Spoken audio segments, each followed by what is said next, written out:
19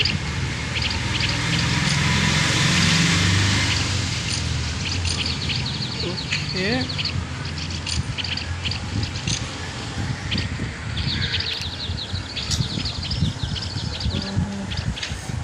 23 இருக்கும். ஓகே 29 வந்துட்டோம். கொஞ்சம் கிட்ட வா. 33 37 வந்துட்டோம்.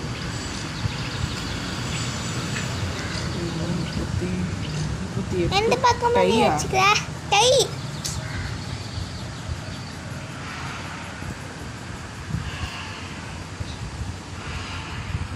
ரெண்டு பக்கம் நிறைய பேர். யா நெக்ஸ்ட் என்ன பண்ண போற? ப்ராசஸ்க்கு போயிடு. எல்லாத்தையும் வாங்கிட்டேன். நான் எதுவுமே பண்ணல. அப்ப ஏன் தோற? பரவாயில்ல. லீடர்ஸ்க்கு போ. லீடர்ஸ் இப்போ நரி கூட்டம் தான். நீ எங்கே போ? நெக்ஸ்ட் இல்லை உன்னோட ஃபோனுக்கு போய் பாரு. Okay bye.